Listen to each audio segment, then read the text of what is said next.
By 1913, the British Empire controlled roughly 1/4 of the Earth's land surface. Nearly 400 million people lived under British rule. It was the largest empire in human history by territorial extent. But this wasn't an empire built on consent or enlightenment. It was constructed through naval warfare, economic manipulation, and systematic violence.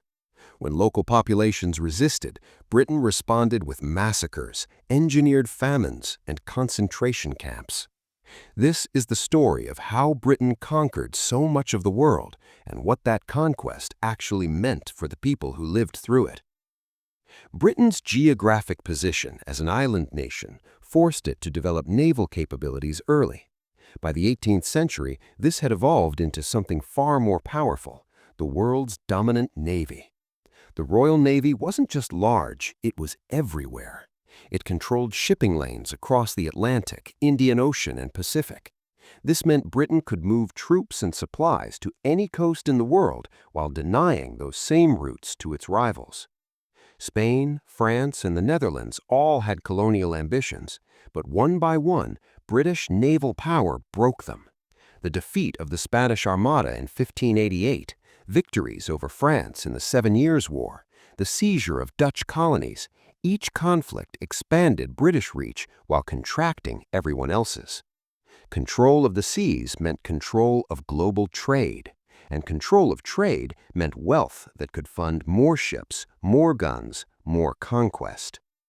In the late 18th century, Britain underwent a transformation that no other nation had experienced: industrialization. Factories could now mass-produce goods at unprecedented scale and speed. This had direct imperial implications. First, industrial production meant military advantage. Britain could manufacture rifles, cannons, and warships faster and cheaper than any rival. A technological gap opened between British forces and the armies they faced in Asia and Africa. Second, British factories needed raw materials: cotton, rubber, minerals, tea.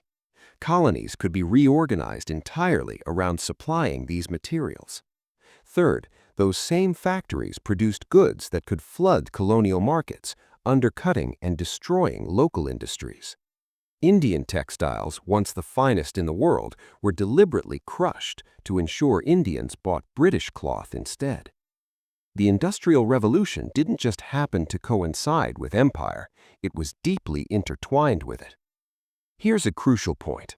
Britain rarely conquered territories with British troops alone.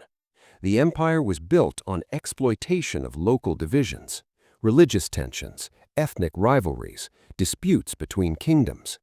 Britain identified these fractures and weaponized them. In India, the British played Hindu and Muslim communities against each other. They made deals with some princely states to help conquer others. They recruited local soldiers, sepoys, and used them to suppress other Indians. This pattern repeated everywhere. In Africa, certain ethnic groups were favored and armed, creating hierarchies that served British interests.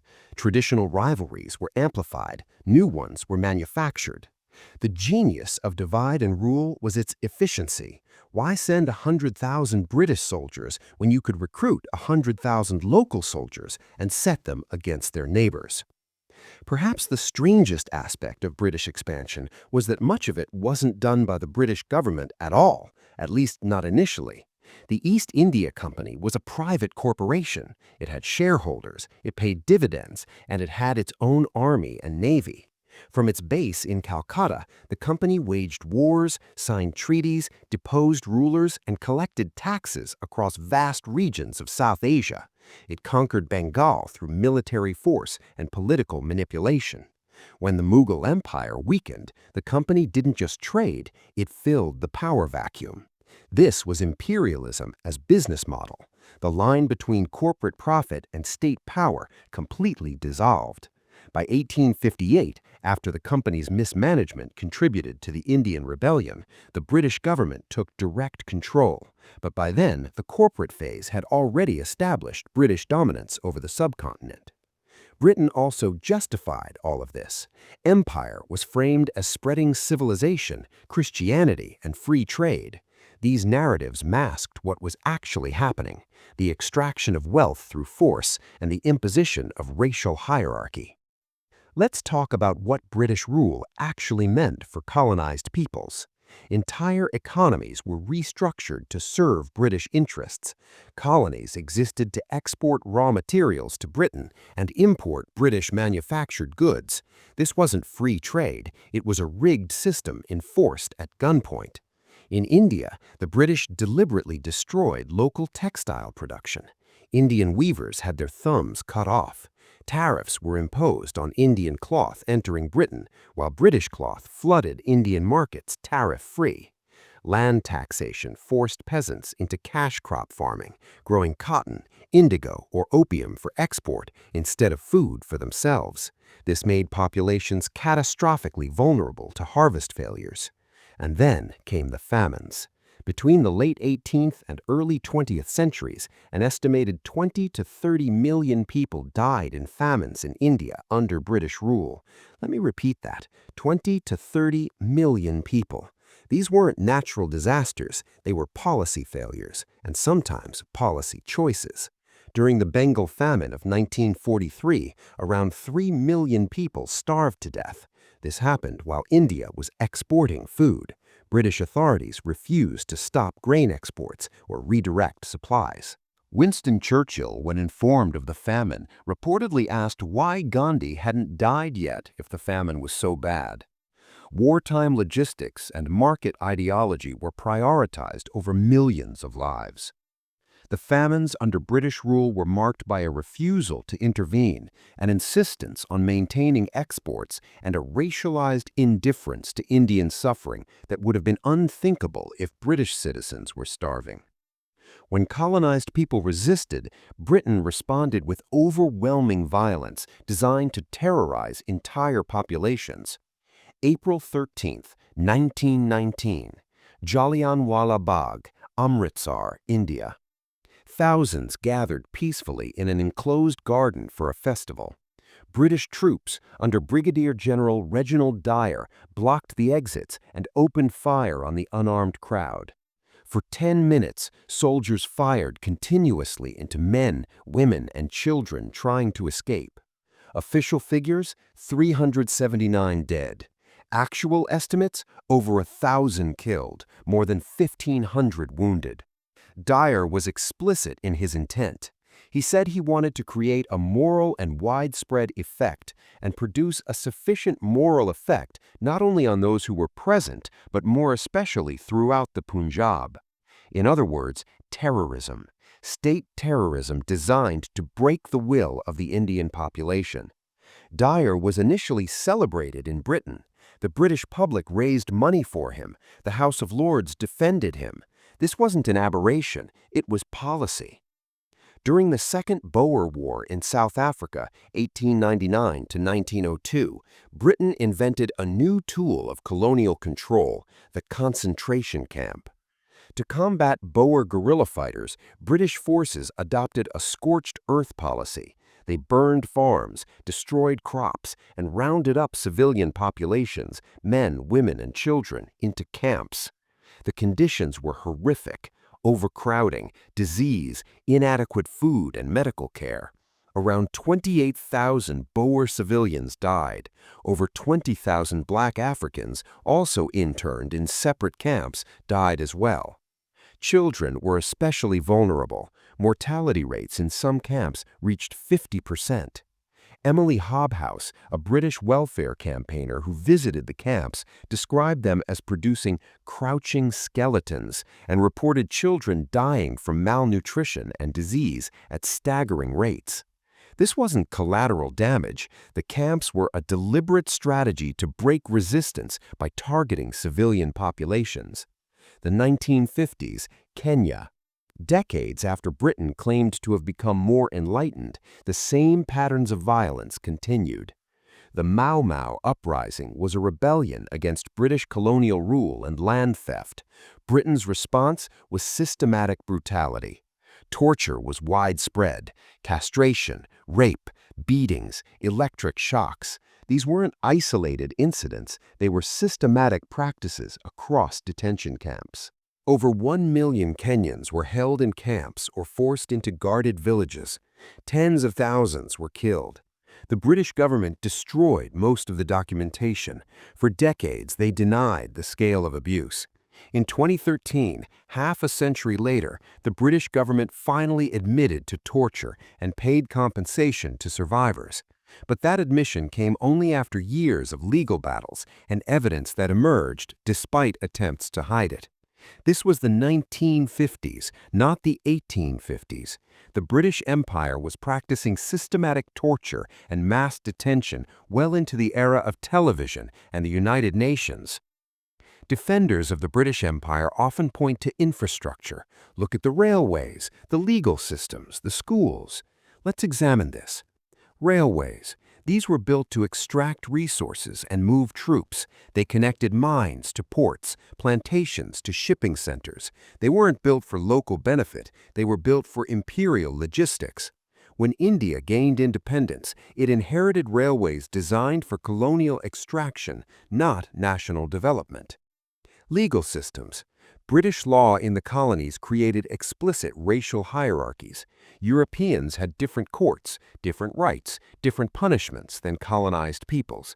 The rule of law meant one law for white people and another for everyone else. Education. Schools produced a small English-speaking elite trained to administer the colony on Britain's behalf. The vast majority of colonized populations received no education at all. Literacy rates under British rule remained abysmal. Economic growth? Britain became wealthy. The colonies became poorer. Wealth flowed one direction, toward London. The infrastructure argument fundamentally misunderstands what happened. Yes, Britain built things, but it built them for Britain's benefit, using colonized labor and resources, and the overall effect was massive wealth extraction. Look at a map of Africa. Notice how many borders are perfectly straight lines. Those lines were drawn in European conference rooms with no regard for ethnic, cultural, or political realities on the ground. Rival groups were forced into the same colonies. Related communities were split apart. When Britain left India in 1947, partition displaced 15 million people and killed between 1 and 2 million in communal violence. The borders were drawn hastily, dividing communities that had coexisted for centuries. These borders still define our world. Conflicts in Kashmir, Palestine, Sudan, Nigeria, Kenya, many trace back directly to British imperial borders and the political systems Britain imposed. Britain didn't just leave, it left behind borders designed for imperial control, not for the peoples who lived there. Here's what we're left with. Britain is one of the wealthiest nations on Earth. Many of its former colonies are among the poorest. This isn't coincidence. Centuries of wealth extraction, destroyed industries, and economic reorganization around British needs created these disparities.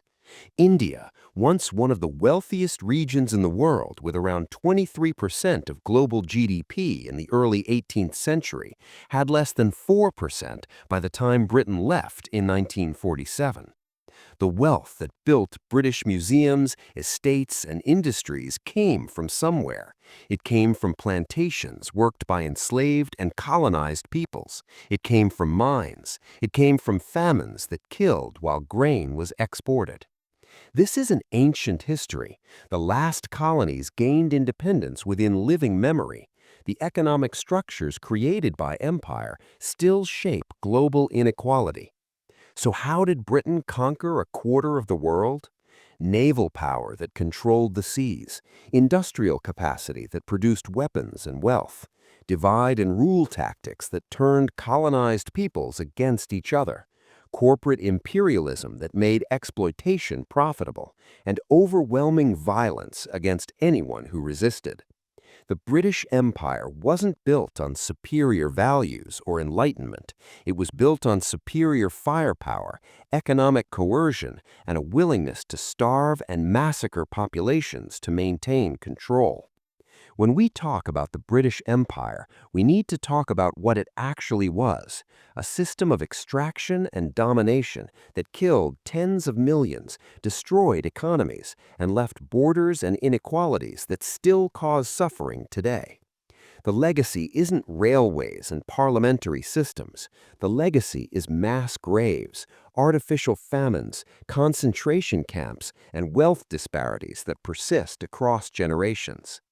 Understanding this history isn't about assigning guilt to people living today. It's about recognizing what actually happened, how our world was shaped, and why global inequality exists in the patterns we see. The British Empire was, by territorial extent, the largest empire in history, and it achieved that through systematic violence and exploitation on a scale that still echoes across the world.